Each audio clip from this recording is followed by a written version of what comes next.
Damos gracias a Dios. Continuamos alabando al Señor, glorificándole con su mensaje de la palabra. Y nosotros ya estamos finalizando esta serie. Ya estamos en Jesús ya resucitado, en Juan capítulo 21, es donde vamos a estar hoy trabajando, recibiendo palabra del Señor y rogando al Señor que podamos atesorar la enseñanza que Él nos trae a través de ella. Leemos el pasaje en Juan 21, del 1 al 14. Dice así la palabra del Señor, si se pueden poner de pie, lo podemos leer juntos.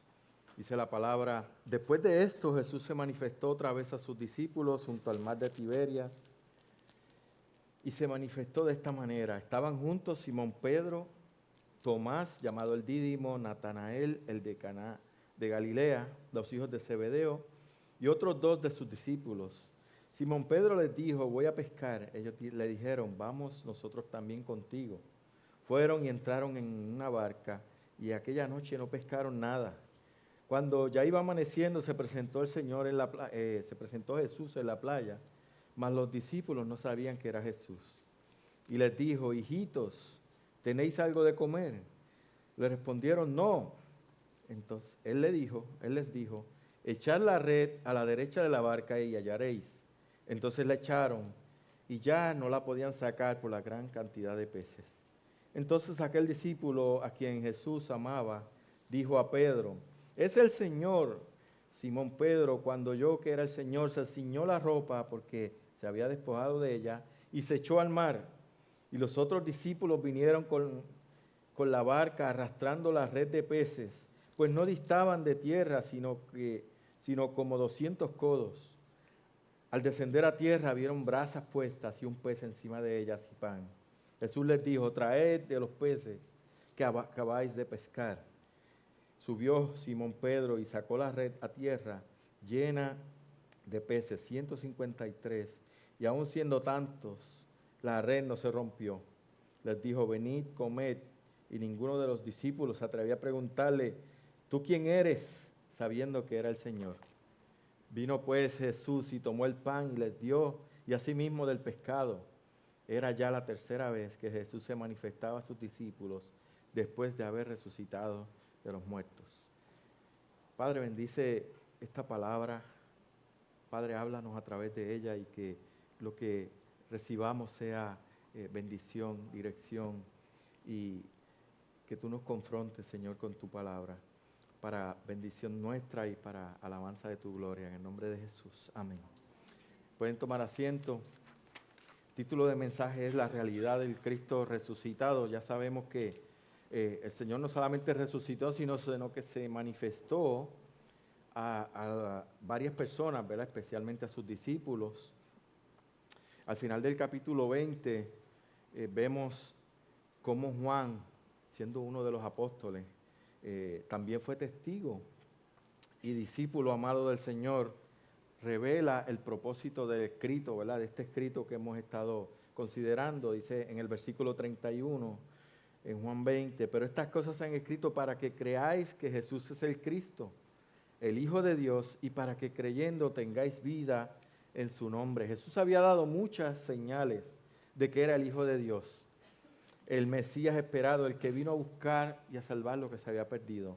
De manera que los milagros, las maravillas, todo lo que había ocurrido en ese ministerio terrenal han sido plasmados en estos textos para que nosotros podamos creer que verdaderamente Jesús es el Cristo, y no solamente nosotros, sino todos aquellos, ¿verdad?, que tuvieron esa oportunidad, esa experiencia, sabiendo que Él resucitó, venciendo la muerte y al pecado para salvación de los hijos de Dios, ¿verdad? Jesús entonces ya resucitado, ahora en el capítulo 21 vemos, o al final del 20, vemos cómo Él se reveló a María Magdalena, se reveló a sus discípulos, y especialmente Tomás le pidió algunas pruebas, ¿verdad?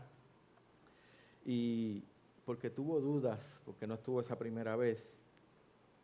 Pero ya ellos convencidos de que era el Señor, van y hacen, ¿verdad?, lo que el Señor les envía a hacer, que es moverse a Galilea. Y en este pasaje que vamos a considerar, vemos cómo el pasaje nos invita a creer y a confiar, porque nuestra vida está segura en Cristo, porque Él es real, porque realmente es el Hijo de Dios, porque realmente vino e hizo el sacrificio que había que hacer para redimirnos del pecado y darnos esa oportunidad de ser hijos de Dios y poderle servir. Entonces aprendemos que de ese hecho divino, de ser justificados, de ser llamados por ese Cristo resucitado, vemos tres realidades en este pasaje. La primera es la debilidad y el fracaso del creyente, es el resultado de no depender del Señor. Cuando no dependemos del Señor, vamos a fracasar, vamos a tener debilidad. Dice la palabra también en Juan, separados de mí nada podéis hacer. Lo segundo que vemos es el poder y el éxito del creyente está en hacer la voluntad del Señor, en obedecer, ¿verdad? Todo lo puedo en Cristo que me fortalece, pero cuando nosotros hacemos la voluntad del Señor. Y lo tercero que aprendemos es que Jesús suple las necesidades de aquel que Él salva, porque Él suplirá todas nuestras necesidades conforme a la riqueza de su gracia. Así que lo primero que vamos a ver es esa debilidad, ese fracaso del creyente como resultado de no depender del Señor, como resultado de tratar de nosotros hacer las cosas a nuestra manera. Después de la muerte y resurrección de Jesús queda un vacío en los discípulos. Los discípulos se fueron y queda una pregunta muy importante. ¿Quién iba a cuidar de ellos ahora que Jesús no estaba? Y él, ¿verdad?, que él subía al Padre. Una de las preguntas que posiblemente ellos se hacían es, ¿y ahora quién nos va a dirigir? Él nos dejó un mandato, pero, ¿verdad?, ¿cómo lo hacemos? Y por primera vez en 3 años le tocaba a ellos dirigir la obra. Le tocaba a ellos salir y hacer, ¿verdad?, valerse por sí mismos, haciendo lo que el Señor les había puesto a hacer. Y estaban enfrentando su insuficiencia, ¿verdad? Cuando nosotros nos dicen, tú tienes que predicar el Evangelio, lo primero que pensamos es que nosotros no somos capaces de hacerlo, ¿verdad? Que nosotros no tenemos palabras suficientes, que nosotros no tenemos quizás ni el testimonio para presentar al Señor. Y eso precisamente era lo que le estaba pasando a ellos. Ellos decían, ahora no está el Señor, que era como el que daba la cara, el que tenía el poder. Y miren, en el versículo 1 dice, después de esto Jesús se manifestó otra vez a sus discípulos junto al mar de Tiberias y se manifestó de esta manera. Estaban juntos Simón, Pedro, Tomás, llamado el Dídimo, Natanael, el de Caná de Galilea, los hijos de Zebedeo y otros 2 de sus discípulos. Los discípulos, esos 7 discípulos se fueron cerca del lago y probablemente estaban ahí pensando qué vamos a hacer, ¿verdad? Y una de las opciones, ¿verdad?, tenían que tomar las decisiones. ¿Qué hacemos? ¿Nos vamos a pescar de nuevo como hacíamos antes? ¿Verdad? Como volviendo a nuestro antiguo trabajo, volviendo a lo que hacíamos antes. O continuar con el ministerio que el Señor le había dado de llevar el Evangelio y depender de su poder, depender de su provisión. Era una cuestión de fe, era una cuestión de que si ellos habían creído, si habían conocido al Señor, si habían estado con Él, habían caminado con Él, habían sido cuidados y dirigidos por Él, pero ahora Él no estaba ahí físicamente. Ellos tuvieron tanta, ¿verdad?, tanta información, tanta experiencia con el Señor, como para estar seguros de lo que iban a hacer, pero no lo estaban. Ellos estaban inseguros porque Jesús no estaba ahí. Mateo 28:10 dice, entonces Jesús les dijo, no temáis, id, dar las nuevas a mis hermanos para que vayan a Galilea y allí me verán. Aquí se habla de que esos 7 estaban juntos en esa región y fue a ellos que Él se estaba manifestando. Y algo que notamos de Jesús resucitado es que no era reconocible, la gente no lo podía reconocer cuando se le presentaba. Y sabemos que esto es así porque solamente Jesús puede ser reconocido cuando se revela, cuando Él se presenta, cuando se manifiesta. Y nadie, sin la dirección del Espíritu Santo, puede llamar al Señor Jesús, ni nadie puede verlo ni conocerlo.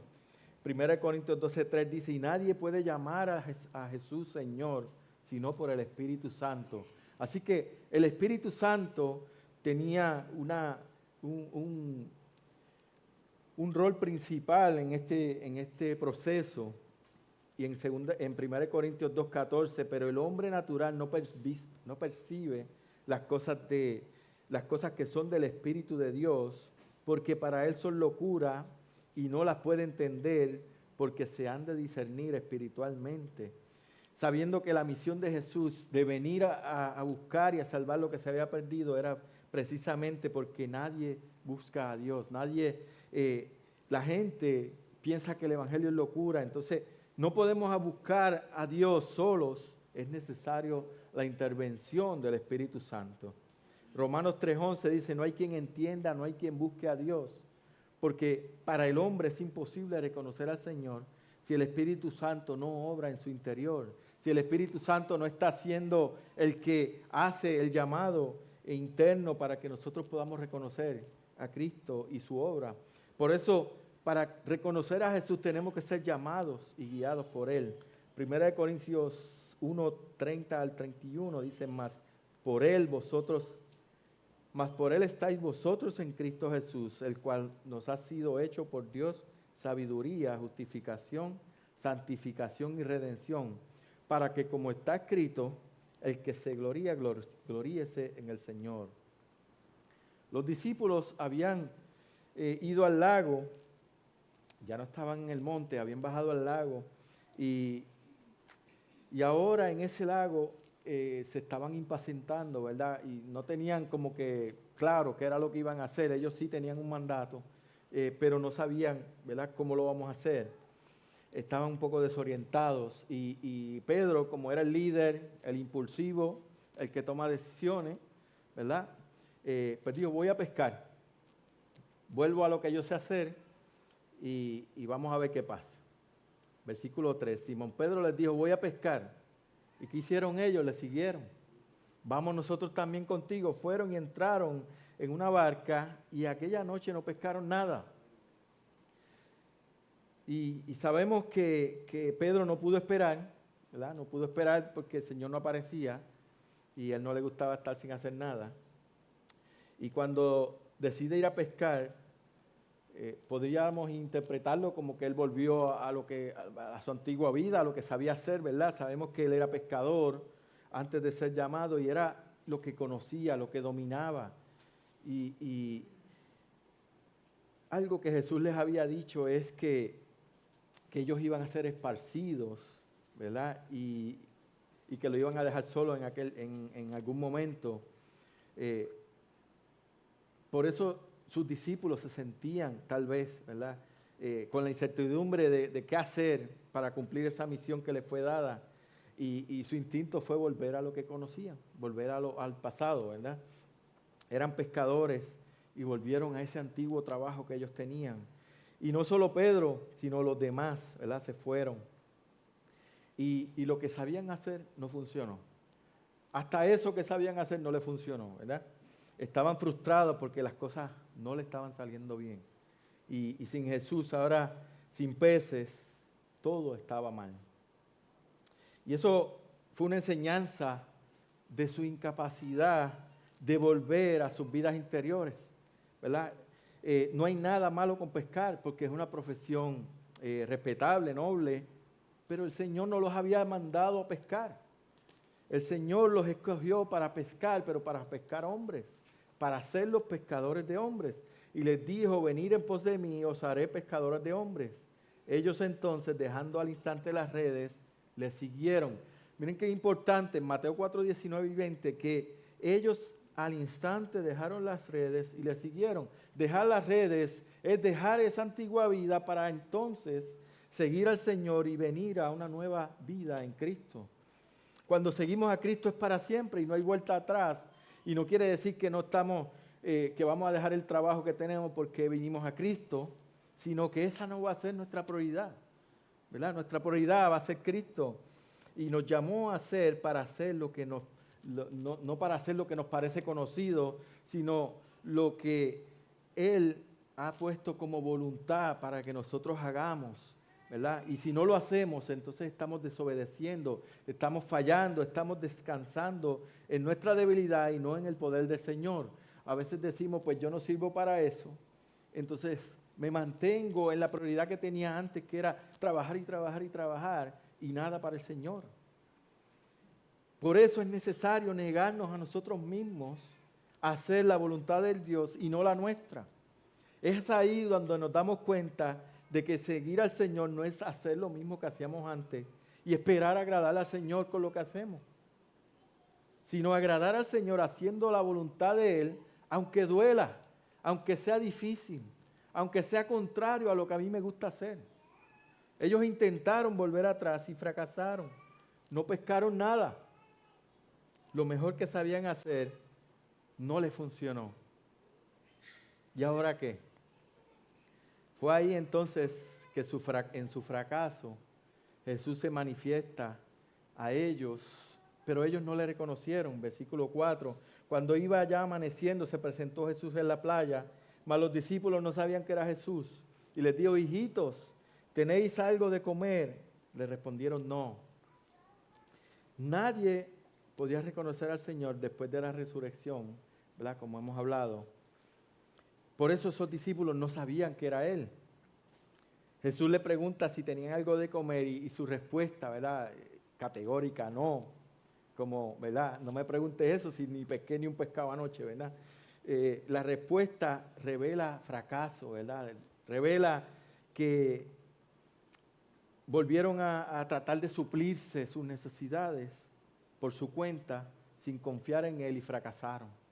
Fíjense que el ir a pescar no solamente es lo pudiéramos ver como hobby, porque ahora lo vemos como hobby, pero en ese tiempo era un medio de sostenimiento, ¿verdad? De ellos poder hacer algo para vivir y para comer. No consideraron confiar en ese plan del Señor, porque ellos tenían una misión muy importante por delante, que era predicar el Evangelio, no era pescar.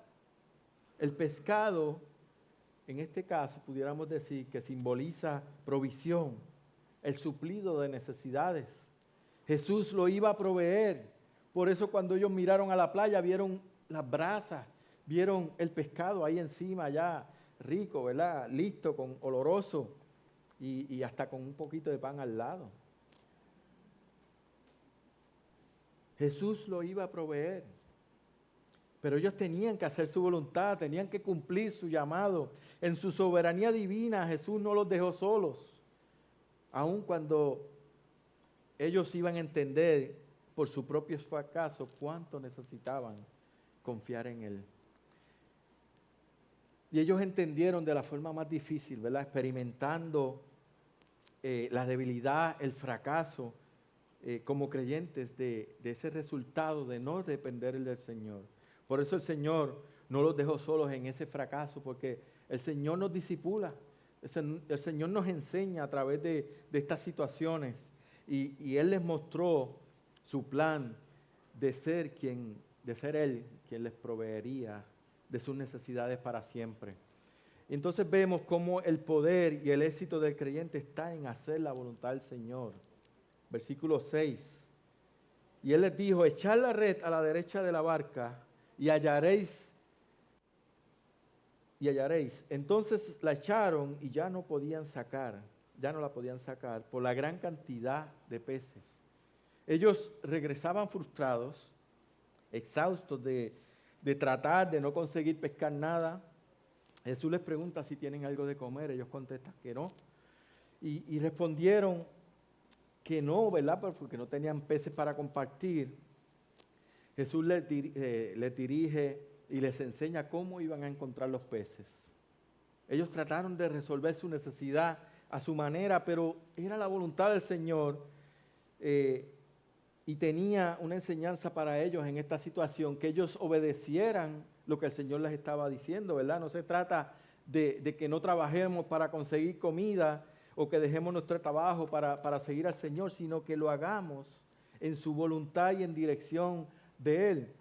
Filipenses 4:19, mi Dios pues suplirá todo lo que os falta conforme a sus riquezas en gloria en Cristo Jesús, porque nada puede estorbar los planes del Señor.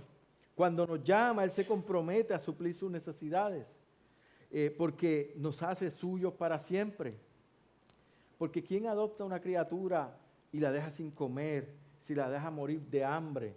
¿Verdad? Y eso fue lo que hizo el Señor con nosotros.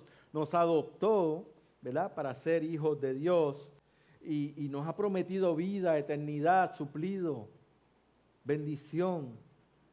Y lo hará abundantemente supliendo nuestras necesidades. Pero tenemos que confiar. Cuando ellos obedecieron, recibieron bendición abundante. Fíjense que mientras ellos hicieron las cosas a su manera, como ellos sabían que se podía hacer o que se debía hacer, no pescaron nada. Pero cuando obedecieron al Señor y tienen la red para el lado que no es, para el lado que es, entonces, ¿verdad?, las redes se desbordaron. No era casualidad, porque no era normal estar a 200 codos, eso es como, ¿verdad?, bien cerca de la orilla. No consiguieron pescar. Lo que no consiguieron pescar allá, mal adentro, lo vinieron a pescar acá en la orilla. Era un milagro más del Señor, una prueba de fidelidad que no nos abandona y de que esa fidelidad nos acompaña a donde quiera que vamos. Que esa gracia del Señor no nos deja en ningún lugar, aun cuando nosotros huyamos mar adentro buscando proveer nuestras necesidades. Donde su misericordia es tan grande que aun cuando le rechazamos, si Él nos ha llamado y nos ha escogido, nada ni nadie nos podrá separar de Él. Pedro lo había negado anteriormente, pero ahora estaba siendo bendecido por el Señor. Estaba supliendo sus necesidades, porque su perdón es real y es para siempre. Su llamado es irrefutable, y si Él llama, no hay un no para Él. No hay abandono de parte del Señor. Aún si hemos fallado, podemos venir a Él con confianza, con arrepentimiento, sabiendo que podemos recibir de su misericordia el perdón de nuestros pecados. Ellos no sabían que era Jesús, pero Juan, el discípulo amado, con su sensibilidad, lo reconoció y lo primero que hizo fue avisar al líder, ¿verdad? Avisó a Pedro, versículo 7. Entonces aquel discípulo a quien Jesús amaba dijo a Pedro, es el Señor. Simón Pedro, cuando oyó que era el Señor, se ciñó la ropa, se puso la ropa y se tiró, se fue al mar. Y los otros discípulos vinieron con la barca arrastrando la red de peces, pues no distaban de tierra, sino como 200 codos. Ninguno otro, ¿verdad?, como Juan, reconoció que no había nadie como el Señor, que tuviera ese conocimiento y ese poder sobrenatural. Pero Pedro, en su impulsividad, su reacción fue ponerse la ropa, tirarse, porque estaba deseoso de estar con el Señor. Los otros discípulos se quedaron en la barca, arrastraron esas redes hacia la orilla, la llevaron allá. Estamos hablando como de 90 metros, eso es muy poco ¿verdad?, para un mar tan inmenso. Y allá a 90 metros de la orilla ellos pudieron pescar todos esos peces, ¿verdad? Y vemos cómo cada uno de ellos reaccionó de una manera diferente. Juan fue sensible a la voz del Señor, ¿verdad?, conociendo y reconociendo que era Él. Pedro, en su impulsividad, salió y reaccionó inmediatamente. Los demás hicieron el trabajo de traer esa red a la orilla. Y esas diferencias de carácter, lo que nos enseña, ¿verdad?, que nos demuestra, es que para el Señor no hay diferencia en que uno era mejor que el otro. Porque Pedro llegó primero, porque se tiró, porque hizo esto de manera impulsiva, no quiere decir que él era el más que amaba al Señor. Porque cada uno hizo lo que tenía que hacer en ese momento, ¿verdad? Juan no se tiró del agua, no se tiró como Pedro, pero sí tuvo la sensibilidad de reconocer al Señor. Los otros se mantuvieron haciendo el trabajo que había que hacer y, ¿verdad?, responsablemente llevaron esa barca a la orilla. Cada uno de los creyentes tenemos una función. Cada uno de los creyentes tiene un don. Cada uno de los creyentes tiene un carácter. Y ese carácter es moldeado por el Señor para que esos dones que el Señor ha puesto en nosotros, que nos ha capacitado para usarlos, los pongamos en acción para contribuir a la obra del Señor, ¿verdad? Alguien tenía que traer esa red para acá. Si todos se hubieran tirado, entonces los peces se escapan.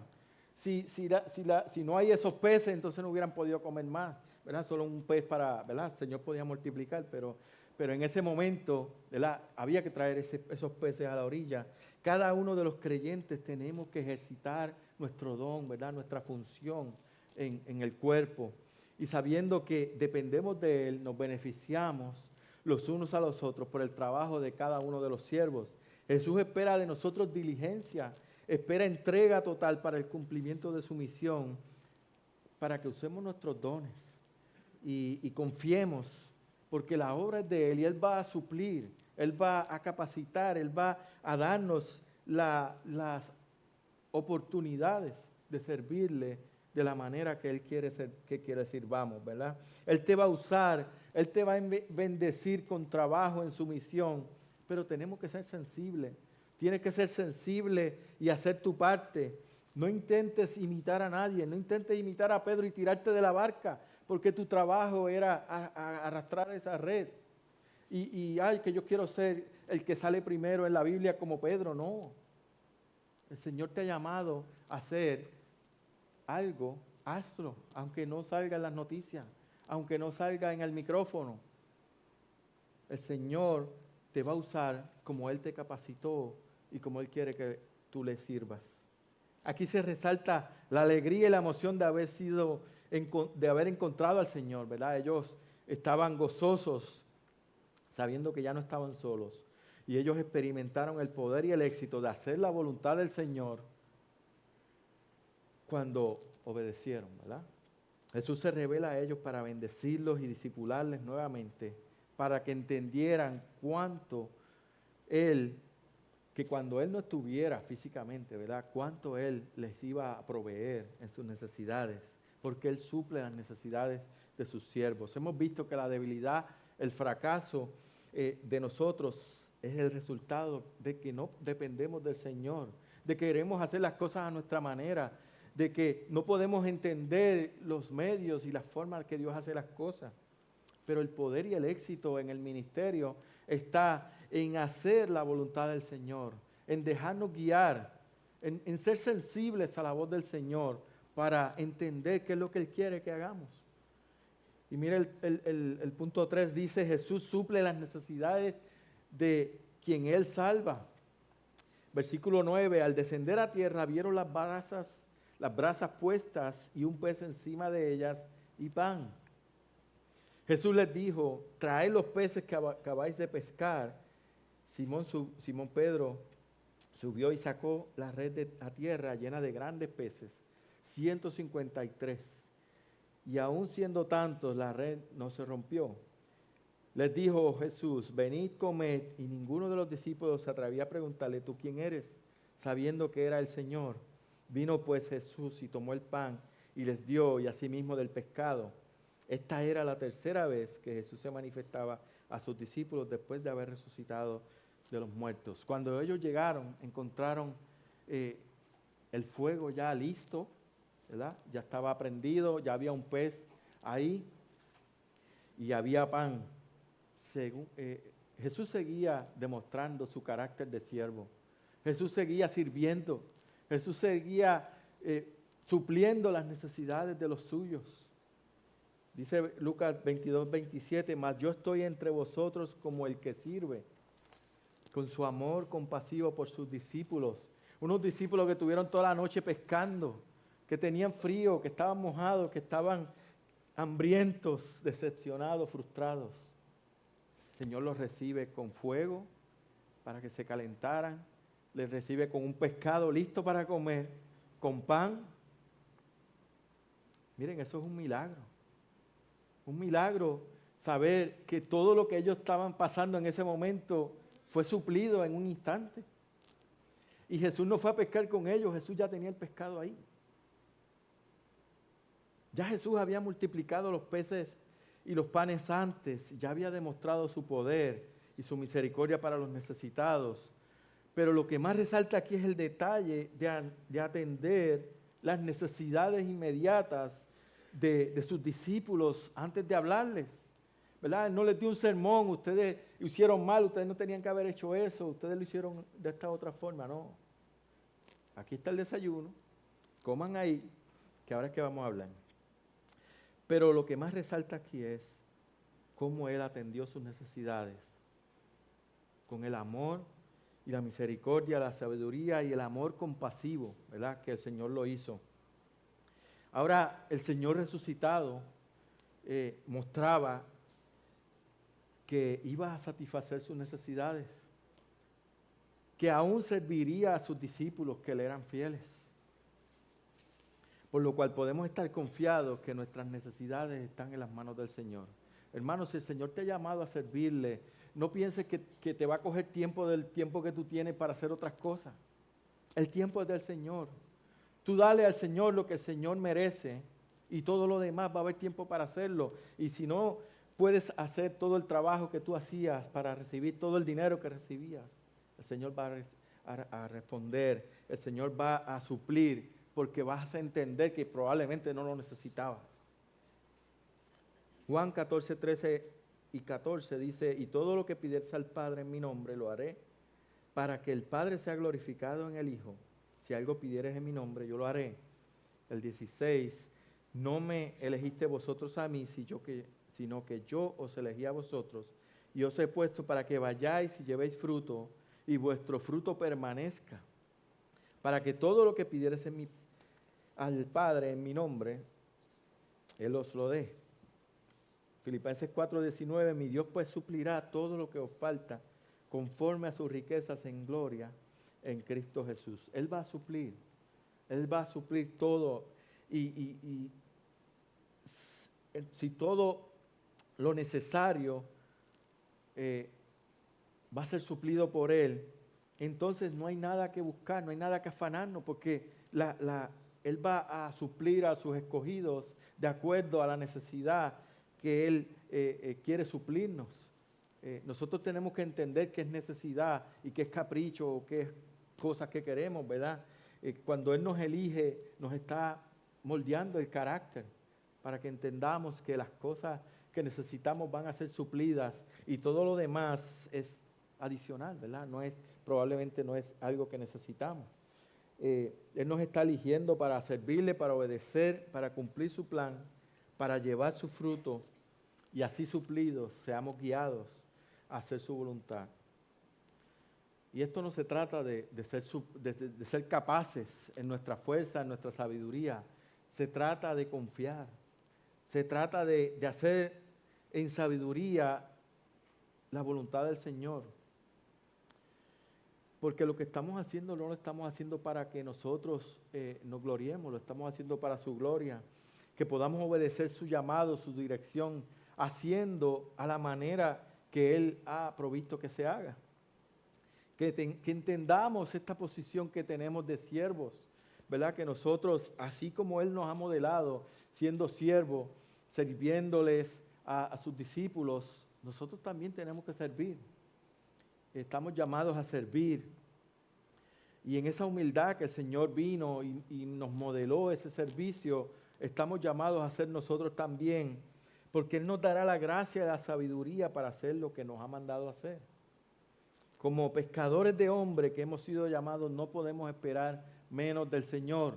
Por eso cuando nosotros predicamos la palabra, nosotros no estamos confiando en lo bien que yo hablo o lo mal que hablo, sino en lo que el Espíritu hace en las vidas que están escuchando esta palabra.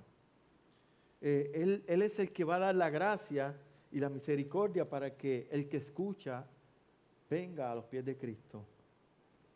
Así que para llevar el Evangelio, para convencerlos, para poner palabras de sabiduría en nuestra boca, está el Espíritu Santo entre nosotros. Ese es el suplido que tenemos para poder hacer la obra del Señor.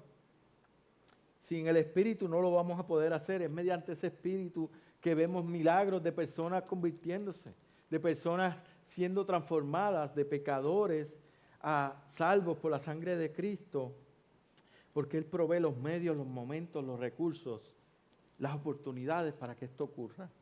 Pero tenemos que ser sensibles para que cuando esto ocurra lo podamos nosotros hacer como Él nos ha llamado a hacer.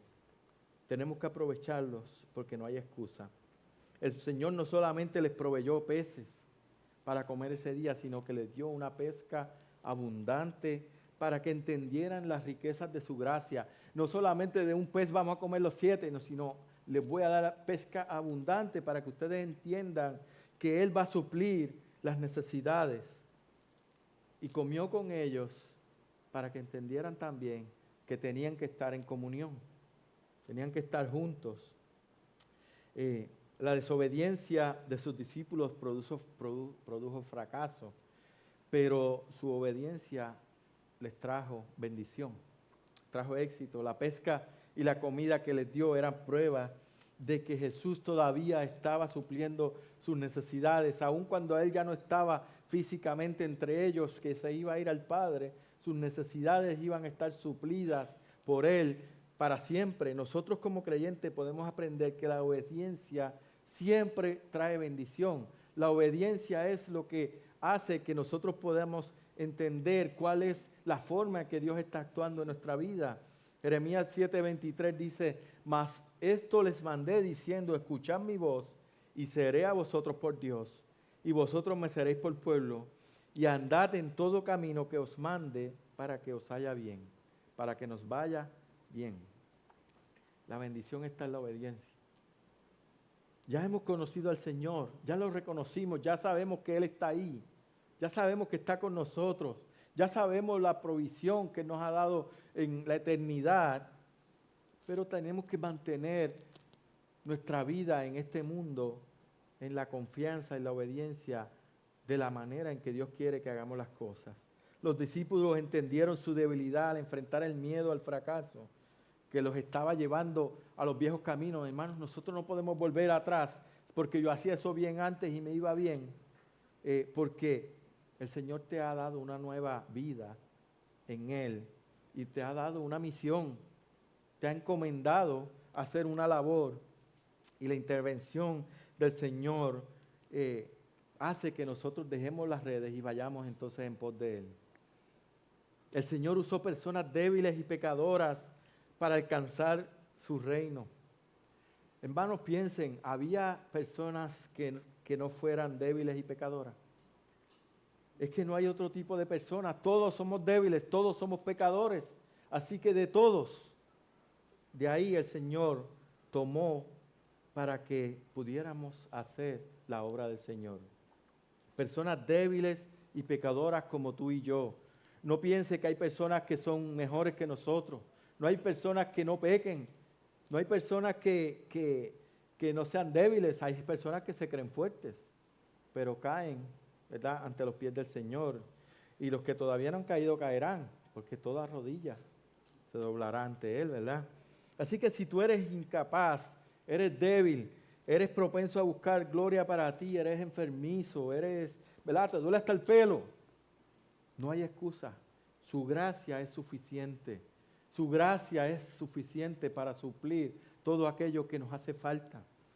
Segunda de Corintios 12, 7 al 10 dice: y para que la grandeza de las revelaciones no me exaltase desmedidamente, me fue dado un aguijón en mi carne, un mensajero de Satanás que me abofetee para que no me enaltezca en sobremanera, respecto a lo cual 3 veces he rogado al Señor que lo quite de mí.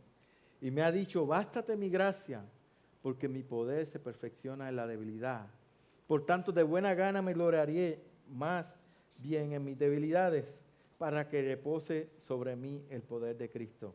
Repito eso: bástate mi gracia, porque mi poder se perfecciona en la debilidad. Por tanto, de buena gana me gloriaré más bien en mis debilidades, para que repose sobre mí el poder de Cristo. Por lo cual, por mi amor a Cristo, me gozo en las debilidades, en las afrentas, en necesidades, en persecuciones, en angustias, porque cuando soy débil, entonces soy fuerte. Cuando soy débil, dependo del Señor. Cuando soy débil, no sé qué hacer. Cuando soy débil, soy incapaz, entonces dependo del Señor. Personas imperfectas, incapaces, dadas a frustrarse, gente como tú y yo, son las que ha llamado para hacer la obra del Señor. Personas con fe, que hemos creído en su palabra, que hemos creído que lo que el Señor pide se puede porque Él lo pide, porque Él es el que suple, porque Él es el que capacita. Hermano, cree lo que el Señor te está diciendo hoy y no te vayas sin entender que este llamado que hizo el Señor es para ti. Te está llamando hoy a que le obedezcas, que creas en Él y le seas fiel. Volver atrás no es una alternativa, ni siquiera es una opción.